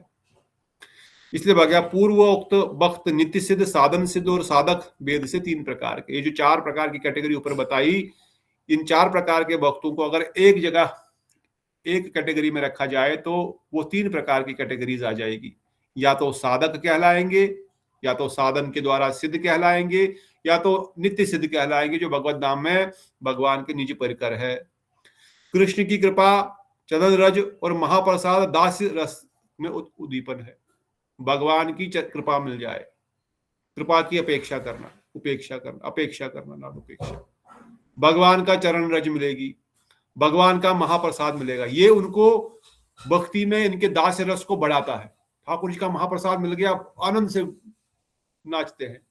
भगवान ठाकुर की चरण रज मिल गई, खूब इनको आनंद की अनुभूति होती है। कृष्ण की आज्ञा पालन आदि अनुभाव है, इनके भाव के, इनकी सेवाएं, इनके अंदर किस प्रकार से भावना रहती है, क्या करने की भावना रहती है, कृष्ण की आज्ञा पालन।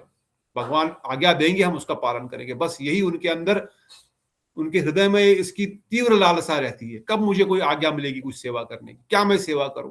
जैसे हनुमान जी निरंतर ढूंढते हैं सेवा, क्या सेवा मिलेगी। रिमेंबर वो कथा जहां चुटकी बजाने की कथा। दास्य रस की 3 अवस्थाएं हैं, प्रेम, स्नेह और राग। इसकी भी 3 अवस्थाएं हैं दास्य में भी, प्रेम, स्नेह और राग। प्रेम के बाद स्नेह, स्नेह के बाद राग, ये 3 स्तर तक, प्रेम के ऊपर ये 3 लेवल तक जा सकता है, स्नेह और राग तक जा सकता है। उसमें से अधिकृत और आश्रित भक्तों में प्रेम पर्यंत स्थायी भाव होता है। आश्रित भक्त जो है और अधिकृत भक्त जो है, उनमें प्रेम पर्यंत, प्रेम तक स्थायी भाव रहता है।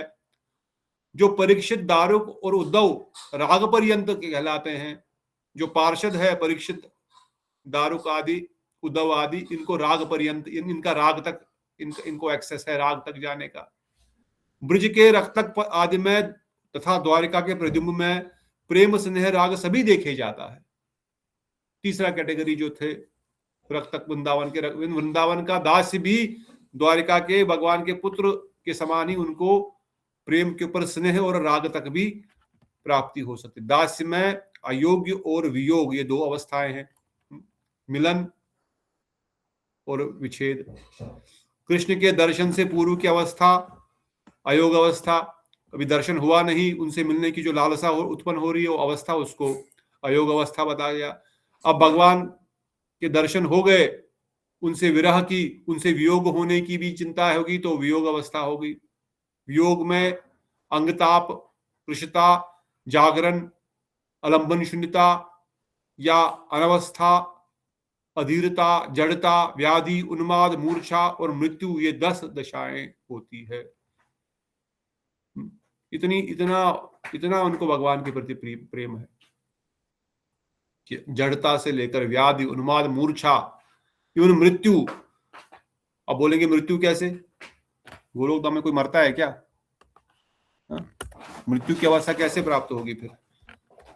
बताओ, ये आखिरी प्रश्न है बिफोर वी कंक्लूड।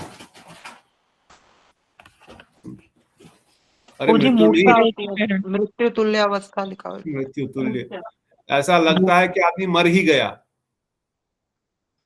मतलब मृत्यु के समकक्ष में जो जिस प्रकार से आदमी की अवस्था होगी वैसी अवस्था कृष्ण विरह में इनकी भी होती है।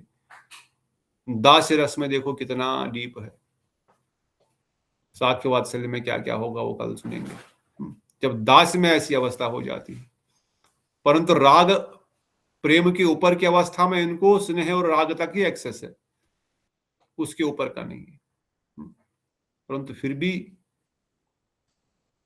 कितने प्रकार के दास भी है, देखो कितना। अभी इसको तो रूप गोस्वामी ने डिटेल में वर्णन किया, हम दक्षिण लहरी और उत्तर लहरी में गए नहीं, वरना इन सब की एक एक कैटेगरी को पूरा एक एक करके डिफाइन किया गया है, एक एक एग्जाम्पल दी गई है। क्योंकि ये जो है ये प्रेम के ऊपर की अवस्थाएं हैं, ये ज्ञान के द्वारा समझने के द्वारा नहीं, अनुभूति के द्वारा ही होगी। इसलिए बस कि हाँ ऐसी अवस्थाएं दास्य भक्तों में होती है, ऐसी कैटेगरी दास्य भक्तों की होती है, ये जान करके अगर कोई दास्य भक्ति भी करना चाहता है तो वो कौन सी दास्य भक्ति, किस प्रकार की दास्य प्रवृत्ति के प्रति उसका आकर्षण हो, जब सुनेगा जानेगा तब तो आत्मा को चेतना होगी, तब तो वो जागेगी, तब तो वो बोलेगा हाँ हाँ मेरा इस रूप में मेरा। जब किसी जिसकी याददाश्त चली गई है उसको जब बोला जाता है पुराना कुछ याद करो याद करो याद करो याद करो, उसको 2-4 चीजें बताई जाती है एपिसोड्स, फिर उसको कुछ याद आने लगता है। उसी प्रकार से इस कथा के माध्यम से सुप्त आत्मा को जगाने का प्रयास किया जा रहा है। आपका जो स्वरूप है, आपकी जो सेवा है, जिसके लिए आप बने हो, वो इनमें से ही कुछ है। देखो जरा कौन सा तुम्हारा स्वरूप है। अरे तुम्हारा कहीं ये तो नहीं आश्रित स्वरूप तो नहीं है, तुम तो कहीं तुम्हारा दूसरा क्या था पार्षद तो नहीं हो सकते, वो तो नित्य परिकर है। पर फिर भी बताया गया उनमें से भी एक तो नित्य सिद्ध है, एक साधन सिद्ध है जो साधना करके उस अवस्था को प्राप्त करेंगे दास्य की, और कुछ लोग साधक है अभी, अर्थात उनको कृपा से ही होगी। साधन सिद्ध तो बड़ा कठिन है, अभी साधक है तो साधक के लिए तो कृपा ही एकमात्र सहारा है।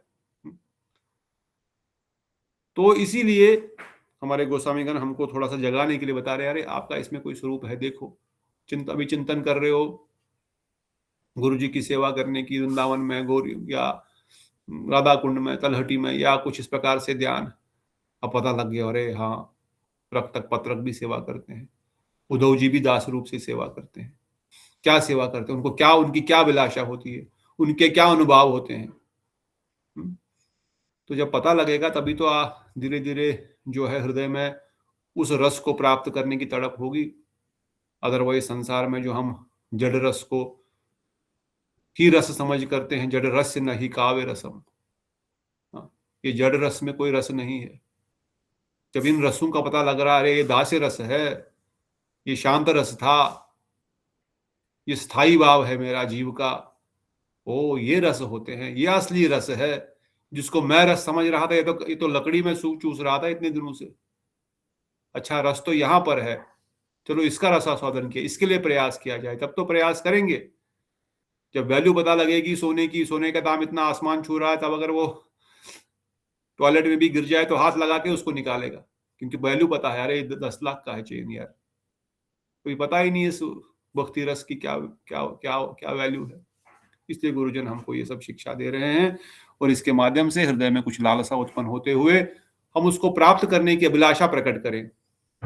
अदरवाइज ये सब चीजें अनुभव की वस्तुएं हैं, सुनने से केवल लालसा उत्पन्न होकर के हम भजन में अपने मानसिक रूप से उस रागानुगा भक्ति में प्रवेश करके वहां पर जाने का प्रयत्न करेंगे। इन्हीं वचनों के साथ यहाँ पे रुकते हैं, समय हो गया आज के लिए। कोई प्रश्न है तो पूछ सकते हैं, अगर कोई प्रश्न नहीं है तो समझ लीजिए। यस मंजरी दीदी।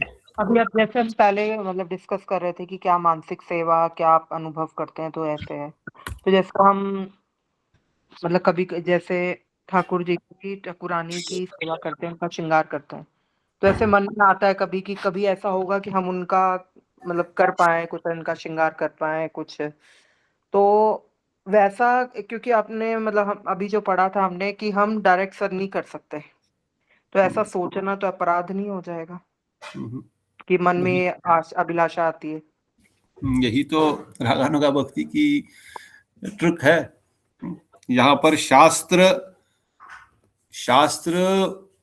विचार से बई हो गया तो फिर वैदी में घुस जाएगा उसी समय। यहाँ पर लालसा की प्रधानता रहेगी।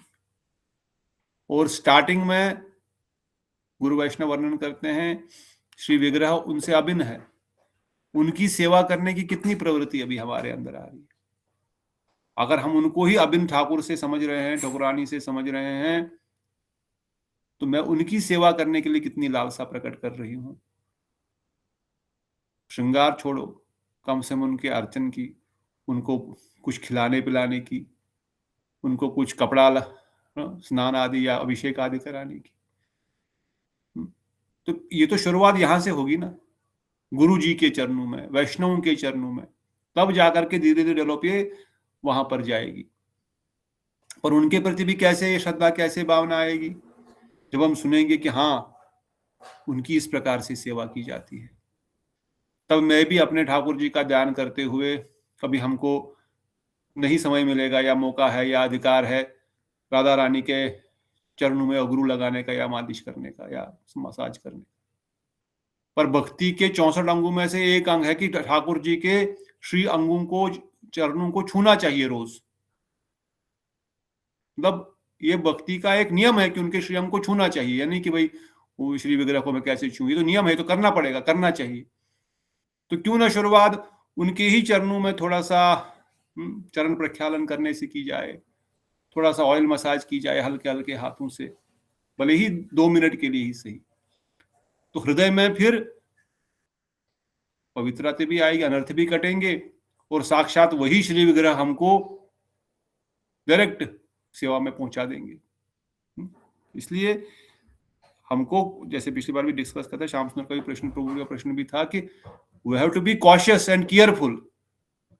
बट हमको कॉशियस और केयरफुल रहना है, परंतु शास्त्र के बाइस से घबराना नहीं है कि फिर मैं तो कभी रागानुगा में प्रवेश ही नहीं कर पाऊंगा। ऐसा कोई अधिकार हो ही नहीं सकता, ऐसा कोई क्वालिफिकेशन हो ही नहीं सकती, ऐसी कोई अवस्था हमारे अंदर आ ही नहीं सकती है कि जिस कारण से हमको ऐसा लगेगा कि अब मैं रागानुगा बनूंगा, अब मैं वृंदावन का भजन कर सकता हूं। जितना अधिक भजन में आगे बढ़ेंगे उतना अपने आप को अयोग्यता ही अयोग्यता दिखने लगेगी। यही भजन की परिपाटी है, दीनता और विनम्रता बढ़ती जाएगी। तो कहां से फिर, अगर ऐसा हम सोचेंगे कि अधिकार हमको आएगा और हम सोचेंगे अब हम रागानुगा भजन के अधिकारी हो गए हैं, अब हम इस प्रकार की सेवा के अधिकारी होंगे, तो दिन ब दिन तो दीनता और विनम्रता और अपनी, आप क्या बोलेंगे, अपनी असमर्थता ही प्रकट होगी।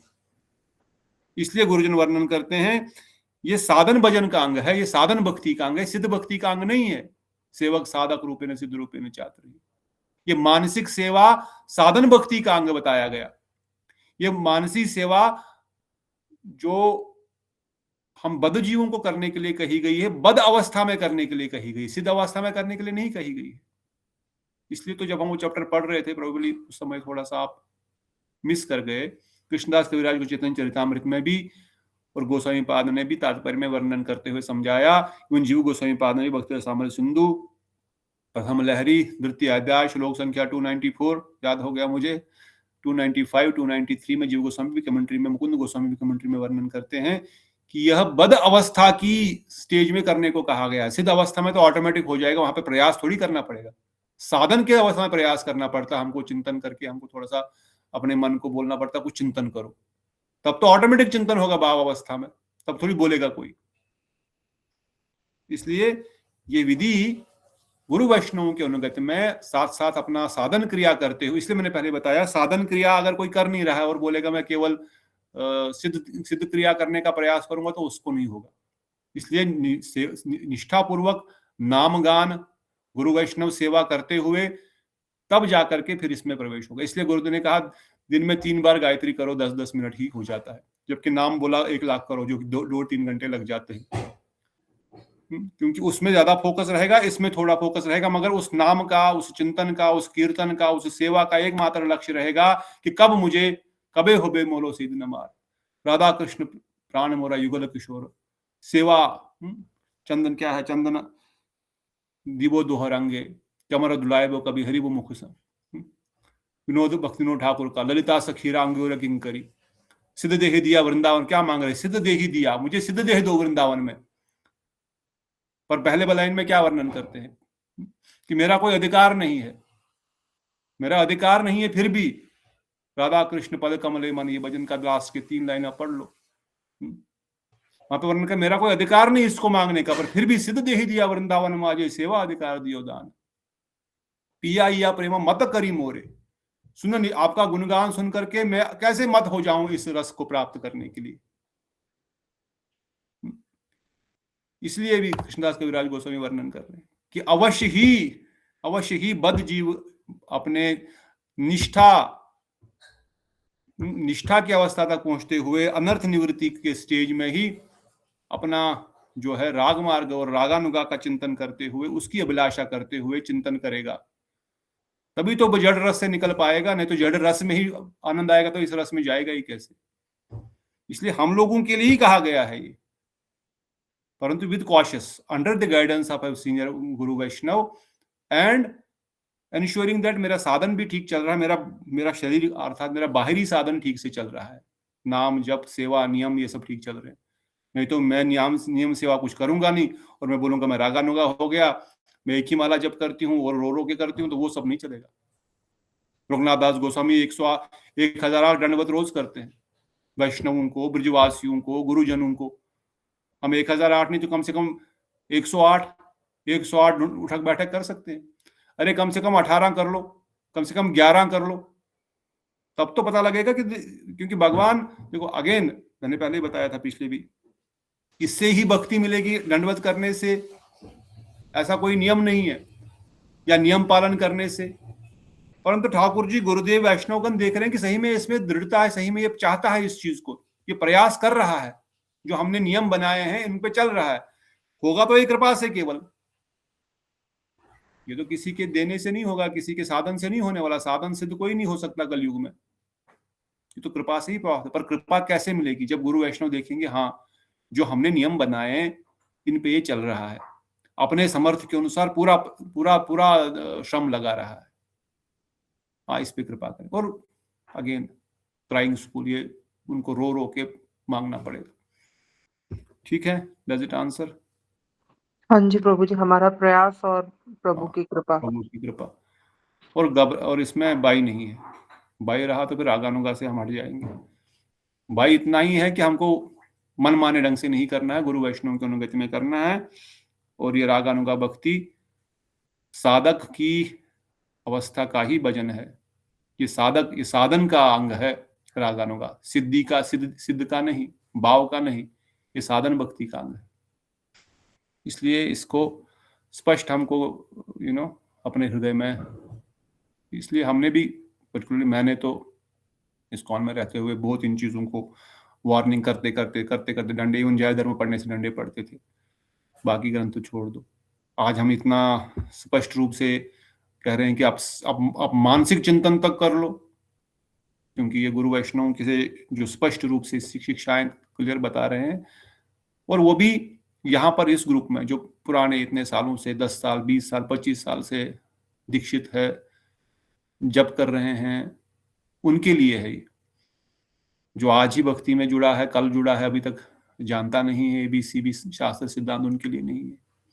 जो जानता नहीं है राधा कृष्ण एक तनु है, तत्व सिद्धांत रूप से क्या है राधा गोविंद, इसलिए हमने पहले डिस्कस किया था भक्ति रसामृत सिंधु, माधुर्य कादम्बनी और बृहद भागवत अमृत, ये हमारा एक वॉल क्रिएट किया। Gita Bhagavat this is a wall, ये हमने कड़क वॉल बनाई है, कठोर, जिसके अंदर अब रस का प्रवेश होगा। जिन्होंने इन ग्रंथों को ठीक से पढ़ा नहीं, बैकग्राउंड ठीक से सुना नहीं, उनका रस लीक होता जाएगा, they will not get much benefit. इसलिए गीता भागवत भक्ति रसामृत सिंधु बृहद भागवत अमृत माधुर्य कादम्बनी, इसके घेरे के अंदर ही इस रस को डालने से ये टिकेगा। ठीक है, बाकी और होगा तो कल और प्रश्न लेंगे। किसी का और कोई प्रश्न बिफोर वी कंक्लूड? उत्तर तो कल मिलेगा पर आज नहीं, क्योंकि समय हो गया, सबको जाना है। तो ठीक है, बहुत बहुत धन्यवाद आप सब भक्तों का, भक्ति रसामृत सिंधु बिंदु का धन्यवाद, जिसकी कृपा से हम लोग चक्रवर्ती ठाकुर पाद की कृपा से इन तत्वों पर, इन सिद्धांतों पर हम लोग थोड़ा सा चिंतन कर रहे हैं और अपने अधिकार अनुसार हृदय में उसको धारण करने का प्रयास कर रहे हैं। गुरुदेव वैष्णव प्रभु ठाकुर जी कृपा हरे करें। कृष्णा, एक छोटा प्रश्न है। छोटा प्रश्न पूछिए। हाँ, ये जो हम हैं, जो ये श्लोक है ना, श्याम सुंदर शिखंड शेखर सुमरे हास मुरले मनोहर राधिका रसमा कृपांडे प्रिया चरण किंकरी को, इसमें हम क्या प्रार्थना करते हैं? ये हम लोग नंदनंदन से प्रार्थना करते हैं। नंदनंदन से ही प्रार्थना करते हैं, उनके गुणों का व्याख्यान हो रहा है। आप कैसे हैं शिखंड शेखर, मुरली मनोहर, आपका कैसा मनोहर मुरली है आपकी, कैसे आपका मनोहर स्वरूप है। श्याम सुंदर का भजन, श्याम सुंदर की चरण में प्रार्थना है। डिटेल में इसको हम सुनेंगे आगे आगे जो हम कृष्ण कथा सुनेंगे तो ठीक है। ये कृष्ण के चरणों में है। बोलो सचिनंदन गौर हरि की जय, राधा गोविंद गोपीनाथ मदन मोहन ललिता विशाखा जू की जय, परम दयाल परम कृपाल गौर नित्यानंद महावदन्नाय गौर हरि की जय। जय श्री राधा गोविंद जू की जय, श्री वृंदावन धाम की जय, श्री मायापुर धाम की जय, श्री यमुना महारानी की जय, श्री गंगा देवी की जय, श्री यमुना महारानी की जय, राधा कुंड श्याम गिरिराज गोवर्धन की जय, ब्रिज राशि कोश की जय, अनंत अनंत कोटि वैष्णव वृंद की जय, श्रीवास की जय, महाप्रभु महासंकीर्तन की जय, प्रेम संकीर्तन की जय, श्रील प्रभुपाद की जय, श्री गुरु महाराज की जय, नित्याई गौर प्रेमानंद हरि हरि बोल। धन्यवाद प्रभु जी, हरे कृष्णा। धन्यवाद प्रभु जी, हरे कृष्णा। रूप गोस्वामी प्रभु, प्रिंसी दीदी, शीला दीदी, समर्थ प्रभु, विनोद कुमार प्रभु जी दंडवत, राम सुंदर प्रभु, रेवती दीदी, हरे कृष्णा प्रभु जी, दंडवत प्रणाम, गीता दीदी दंडवत, हरे कृष्णा, दंडवत प्रणाम, अनुश्री, विनोद कुमार, मुकेश प्रभु चले गए, दंडवत प्रणाम, रेवती दीदी दंडवत, सकलेज नीता दीदी दंडवत, सकलेज चरणों दंडवत, नीतू दीदी दंडवत, जय जय श्री राधे, हरे कृष्णा बालक वैष्णव दंडवत प्रणाम, जय जय श्री राधे, जय जय श्री राधे, श्याम सबको मिले।